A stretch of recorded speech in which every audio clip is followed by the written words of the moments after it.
함께 사도신경으로 신앙 고백하겠습니다. 전능하사 천지를 만드신 하나님 아버지를 내가 믿사오며 그 외아들 우리 주 예수 그리스도를 믿사오니 이는 성령으로 잉태하사 동정녀 마리아에게 나시고 본디오 빌라도에게 고난을 받으사 십자가에 못 박혀 죽으시고 장사한 지 사흘 만에 죽은 자 가운데서 다시 살아나시며 하늘에 오르사 전능하신 하나님 우편에 앉아 계시다가 저리로서 산자와 죽은 자를 심판하러 오시리라. 성령을 믿사오며 거룩한 공회와 성도가 서로 교통하는 것과 죄를 사하여 주시는 것과 몸이 다시 사는 것과 영원히 사는 것을 믿사옵나이다. 아멘. 찬송가 620장 함께 찬양하겠습니다.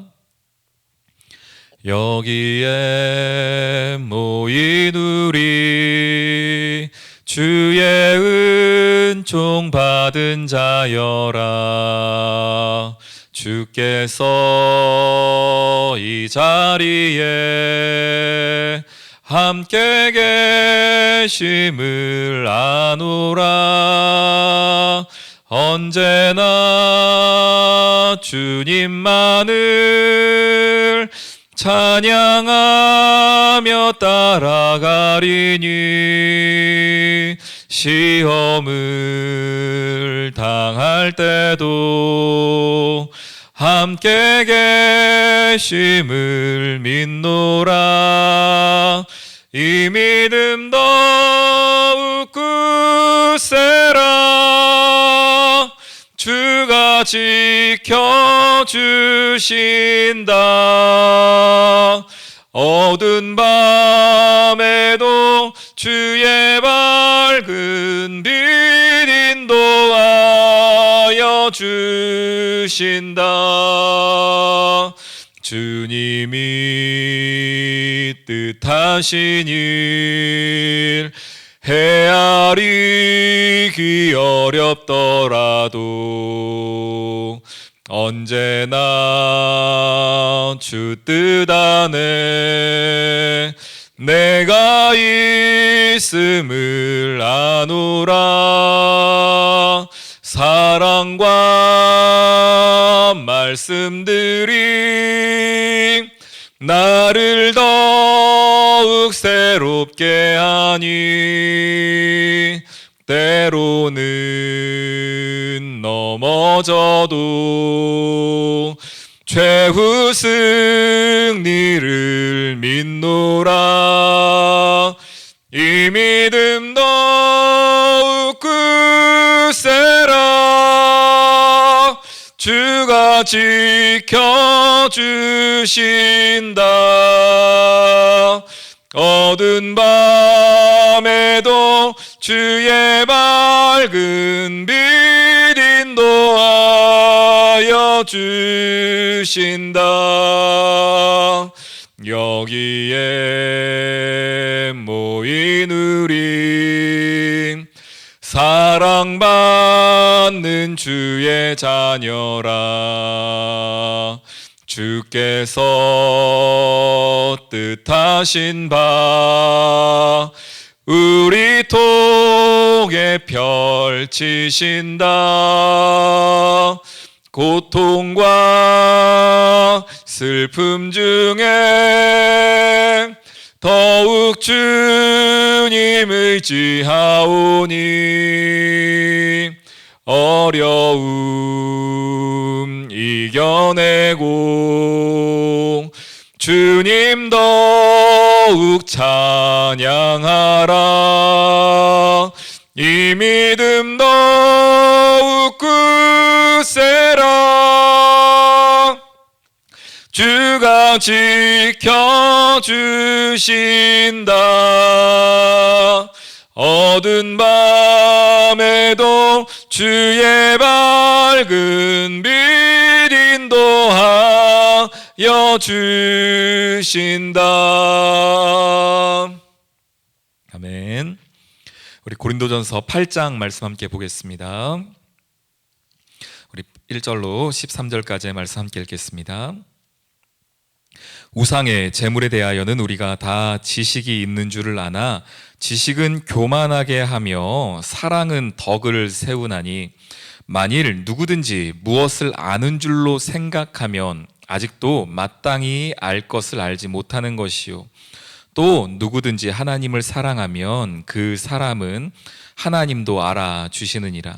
그러므로 우상의 제물을 먹는 일에 대하여는 우리가 우상은 세상에 아무것도 아니며 또한 하나님은 한 분밖에 없는 줄 아노라.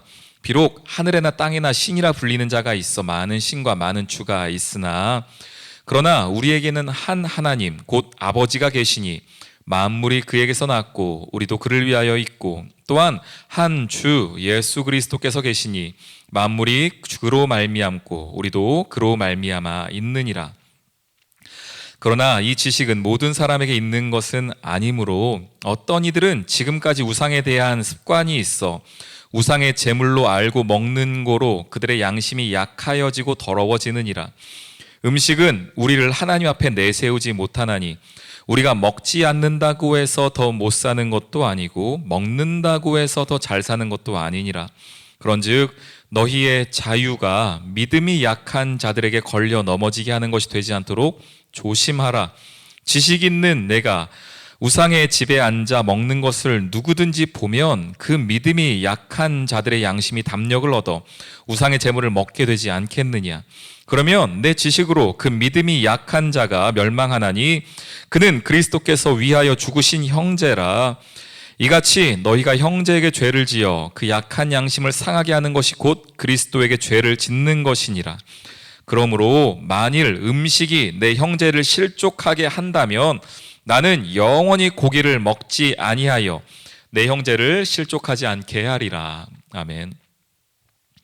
7장에서는 결혼에 대한 이야기, 오늘 8장에서는 우상 숭배, 특별히 우상의 제물에 올라갔다가 우상들을 섬기는 그 제사에 쓰여졌다가 나오게 된 고기에 대한 이야기를 하고 있습니다. 왜냐하면 당시에 이 고기, 육류 종류들은요, 대부분이 이 제물로 쓰여진 고기들이 이 시장에 나오게 되었습니다. 당시에 육류들이 이렇게 활발하게 유통될 수가 없었기 때문에 이 고린도 교회, 특별히 많은 당시의 도시들에서 고기가 시장에 풀렸다라는 것은 이 고기들은 대부분이 우상의 제물로 올라갔다가 시장으로 이렇게 들어오게 되는 것이죠.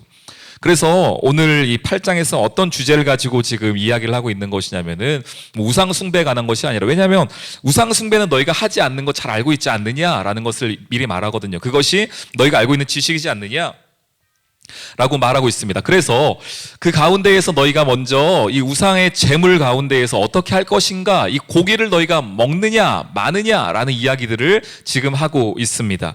오늘 보면은요, 오늘 먼저 이렇게 얘기하고 있습니다. 너희가 지식이 있다. 어떤 지식이냐? 1절에 보니까 우상의 제물에 대하여는 우리가 다 지식이 있다. 이미 알고 있다는 거예요. 우상의 제물이 어떻게 쓰여지고 있는지 우리 모두가 함께 알고 있는 지식이 있다라는 것입니다. 그러나 그 지식이, 머리로 알고 있는 그 지식, 우상의 제물이 어떻게 지금 쓰여지고 있다라고 말하는 그 지식이 오히려 무엇이 되냐면 이 지식은 교만하게 한다는 거예요. 왜 그랬냐면 이 제물에 대하여서 먹는 사람들이 있었고요, 먹지 않는 사람들이 있었습니다. 그런데 이 먹는 사람들은 먹지 않는 사람들을 향해서 이렇게 말하는 것이죠. 야, 너희가 예수님께서 뭐라고 말했느냐? 베드로에게도 그렇게 말하지 않았느냐? 하나님이 속되다, 하나님이 모두 깨끗하다라고 말하는 것을 너희가 속되다라고 말할 수 없다. 그리고 먹는 것이 너희를 더럽게 하는 것이 아니라 입에서 나오는 것이 너희를 더럽게 하는 것이다. 예수님의 말씀도 모르냐? 그러니 우상의 제물을 먹는 거는 아무것도 아니다 라고 말하면서 먹지 않는 사람들에 관하여서 정죄하는 것이죠. 반대로 먹지 않는 사람들은 먹는 사람들을 향하여서 그 고기가 어떤 고기인지 알고 있지 않느냐? 그 고기가 우상들에게 올라갔다가 제물로, 제사로 쓰여졌다가 나오는 것인데 어떻게 그 고기를 먹을 수 있느냐? 그러면서 너희가 어떻게 믿음을 가진 자냐? 너희도 우상 숭배에 참여한 것과 똑같다라고 말하면서 먹지 않는 사람들은 또 먹는 사람들을 향하여서 서로 비방하고 판단하고 정죄하고 한 것입니다. 그래서 이 얘기를 하는 것이죠. 우상의 제물에 관한 우리가 이미 알고 있는 이야기들이 있다. 우리가 서로 공유하고 있는 지식들이 있다. 그런데 이 머리로 알고 있는 지식이 오히려 무엇이 되냐면 교만함이 된다는 거예요. 어떤 교만함인가? 서로를 판단하는 교만함. 먹는 사람들은 먹지 않는 사람들을 향하여서, 먹지 않는 사람들은 먹는 사람들을 향하여서 서로 판단하고 정죄하는, 그리고 내가 당신보다 낫다, 내 믿음이 더 좋다라고 말하는 그 지식이 오히려 나의 의의를 나타내는 교만함이 되었다라고 오늘 바울이 가르쳐주고 있습니다. 그래서 지식 얘기를 하다 갑자기 어떤 얘기를 합니까? 지식은 교만하게 하며, 그 다음 어떤 얘기를 해요? 사랑 이야기를 해요. 사랑은 덕을 세우느니라. 지금 고기 먹는 이야기, 먹느냐 안 먹느냐 이야기하다 갑자기 사랑 이야기가 왜 튀어나오는가? 이것 때문에 그렇습니다. 서로 정죄하고 싸웠거든요. 내 믿음이 더 옳다, 내 판단이 더 옳다, 내 지식이 더 좋다, 내 믿음이 더 좋다. 먹지 않는 사람들은 먹는 사람 향해 서로 반대를 향하여서 그런 얘기를 하니, 이거는 지식의 문제도 아니고 고기의 문제도 아니라는 거예요. 그러면서 사랑 이야기, 덕을 이야기하고 있습니다. 우리가 신앙생활을 해 나가다 보면 그럴 때가 있습니다. 뭐 아주 작은 예일 수도 있을 텐데요. 뭐 술 문제도 그렇고요. 담배 문제도 그렇습니다. 아직 믿음이 약하여서 어떤 분들은 술과 담배를 끊지 못하는 분들이 있을 거고요. 혹 어떤 분들은 하나님이 주신 은혜로 말미암아 내가 예전에는 그것들을 하였었는데 이제 그것들을 끊어내는 분들이 있을 것입니다. 뭐 이건 아주 작은 예이고요. 일부의 이야기입니다.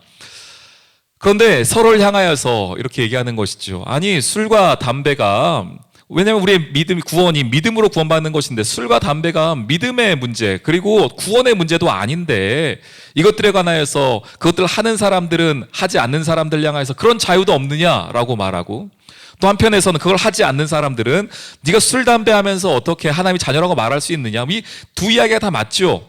그런데 그것이 그 술과 담배에 대한 자기의 기준과 지식이 오히려 서로를 판단하고 정죄하는 도구가 되어져서, 교만함의 도구가 되어져서 쓰여진다면 그거는 옳은 것이 아니다라는 것입니다. 오늘 이 고린도 교회의 그 고기 문제가 그랬습니다. 고기를 먹느냐 마느냐. 그래서 오늘 바울이 이야기를 하고 있습니다. 먼저 우상은 아무것도 아니다. 4절 보십시오. 그러므로 우상의 제물을 먹는 일에 대하여는 이렇게 내가 설명해 주는데, 우상은 세상에 아무것도 아니다. 또한 하나님은 한 분밖에 없는 줄 서로 알고 있지 않느냐. 우상은 아무것도 아니고, 우상 앞에 올라갔다가 온다고 하더라도 그것이 우상이 먹는 것도 아니고, 우상이 그것들에 관하여서 뭐 영향력을 발휘한 것도 아니기 때문에 그게 의미는 없다라는 것입니다. 그러면서 우리는 알고 있지 않느냐. 무엇을? 하나님은 한 분밖에 없다라는 것을 우리가 알고 있지 않느냐. 6절에도 말하죠. 우리에게는 한 하나님, 곧 아버지가 계시니, 그리고 한 주 예수 그리스도가 계시니, 우리가 우상에 관하여서 신경 쓸 필요가 없다는 거예요.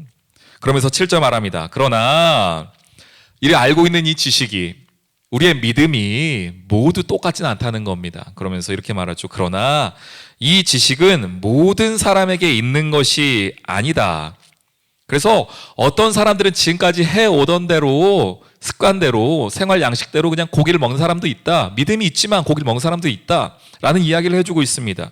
그러나 그걸 먹는 것으로 인하여서, 먹는 문제 가지고서 먹는다고 해서 못 사는 것도 아니고, 먹지 않는다고 해서 잘 사는 것도 아니고, 먹는 것이 그렇게 중요하지 않다는 것입니다. 어떤 그 행위가, 어떤 그 삶의 모습이 그렇게 우리의 믿음의 구원을 흔들 만큼 중요한 문제가 아니라는 거예요. 그러면서 바울이 더 중요한 얘기를 하는데, 어떤 얘기냐면은 고기 먹을 수도 있고 안 먹을 수도 있다. 그런데 술, 담배 할 수도 있고 안 할 수도 있다. 그런데 더 중요한 게 뭐냐면, 혹 나는 괜찮은데, 나는 고기를 먹어도 괜찮고 바울은 괜찮다는 거예요. 나는 고기를 먹을 수도 있고 안 먹을 수도 있어요. 그런데 바울이 뭐라고 얘기하냐면, 내가 혹시 고기 먹는 게, 재물을 올라갔던 고기를 먹는 것이 내가 먹는 모습을 보고, 바울이 먹는 모습을 보고 믿음이 약한 어떤 사람들이, 아니 바울이 고기를 먹네, 바울이 우상의 제물로 올라갔던 고기를 먹네 라는 그 모습으로 인하여서 걸려 넘어질까 봐, 만약에 그렇다면, 그게 문제가 된다면 바울이 뭐라고 말합니까? 13절에 고기 먹는 문제로 인하여서 내 형제가 실족하게 된다면 나는 영원히 고기를 먹지 않겠다. 이거는 믿음의 문제가 아니라요, 어떤 율법의 문제가 아니라, 나는 괜찮아요. 나는 먹을 수도 있고 안 먹을 수도 있습니다. 그러나 나는 괜찮지만 혹 나의 어떤 행위로 말미암아 내 형제가 실족한다면, 그렇다면 나는 고기 안 먹겠다라는 것입니다. 이것은 어떤 나의 기준이 내가 벌 받고 안 받고 이런 문제가 아니라, 내가 지금 누구를 바라보며 신앙생활을 하는 것이냐면은 우리 주변에 나보다 믿음이 약한 사람들의 기준으로 삶을 살아가고 있다는 것입니다. 정말 높은 수준의 어떤 기준이죠. 나는 괜찮아요. 난 할 수 있어요. 고기를 먹든 안 먹든 내 믿음은 흔들리지 않습니다. 그런데 만약에 이 문제 때문에 한 사람이라도 믿음 약한 누군가가 믿음이 흔들리고 걸려 넘어질 것 같다면 바울이 얘기하는 건, 그럼 난 고기 먹지 않겠다. 우리 귀한 성도님들, 우리 삶의 기준이요, 신앙생활의 기준이 나와 하나님과의 관계, 물론 이것이 믿음입니다. 그러나 그것만이 아니라 조금 더 높은 수준은 무엇이냐면, 나는 자유합니다. 나는 복음 안에서 뭐든지 할 수 있는 사람입니다. 그런데 혹 나의 이러이러한 행동 때문에 누군가가 걸려 넘어질 거를 생각하는 것, 정말 높은 수준의 기준이죠. 그렇게 되는 것이 오늘 바울이 우리에게 이야기해 주는 것입니다. 고기의 문제가 아니다. 우상 숭배 제물로 올라갔다 온 게 문제가 아니고, 그걸로 인하여서 누가 걸려 넘어질까 생각해 보라는 거예요. 술, 담배 할 수도 있습니다. 그것이 우리의 구원을 흔들지 못할 것입니다. 그런데 극단적인 예이지만 저는 술, 담배 한다고, 제가 술, 담배 한다고 해서 뭐 제 믿음이 흔들리겠습니까? 그런 건 아닐 거예요. 그런데 혹 다른 분들이, 아니 목사가 술, 담배 하네 라고 말하면서 그분의 믿음에 어떤 영향력을 준다면, 그분이 마음이 흔들린다면, 그거는 제가 하나님 앞에 회개해야 될 내용이라는 것이죠. 그분의 믿음에 관한 영향력을 준다면, 믿음이 약한 자들이 걸려 넘어질 만한 행동을 한다면, 그거는 저에게 하나님께서 분명한 값을 물으실 것입니다. 그래서 하나님의 자녀로 산다는 것은 나와 하나님과의 관계만 뿐 아니라 우리 주변도 우리가 돌아보며 사는 것이지요. 나는 괜찮지만 혹 나의 이러이러한 행동이, 이러이러한 말이, 나의 어떤 언행이 다른 사람들에게 걸려 넘어질 것이 있는 것은 아닌가 돌아보는 것입니다. 그것이 성숙한 하나님의 자녀입니다. 오늘 이 하루도 여러분들에게 자유가 있지만 그 가운데에서 방종이 되지 않길 소망하고요. 또한 나보다 다른 이들을 바라보며 그들을 하나님 앞에 세울 수 있는 믿음의 기준 가지고 살아갈 수 있는 우리 귀한 성도님들 되시길 주님의 이름으로 축원합니다. 우리 함께 기도하겠습니다. 하나님, 오늘 이 하루 살아갈 때에 예수 안에서 먼저는 복음의 자녀로 자유함을 가지고 살아가게 하여 주옵소서. 동시에 자유를 넘어서는 방종을 삼갈 수 있는 믿음도 더하여 주옵소서. 다른 이들 판단하지 않게 하여 주시고 정죄하지 않게 하여 주옵소서. 우리 주여 한번 부르짖으며 나아가길 원합니다. 주여. 하나님, 오늘 이 하루도 주님 앞에 나아갑니다. 우리 귀한 성도님들, 또한 우리 저의 믿음이 하나님의 복음의 자녀로 자유함을 가지고 살아가게 하여 주시고, 그리고 그 자유가 아닌 방종이 되지 않도록 주께서 은혜를 더하여 주시옵소서. 나로 말미암아 다른 이들이 걸려 넘어지는 일이 없도록 주여 나의 믿음도 날마다 지켜 보호하여 주시옵소서. 우리의 가정과 일터, 교회를 주께서 붙들어 주시고 하나님의 은혜 가운데 세워질 수 있는 은혜 역사를 더하여 주시옵소서.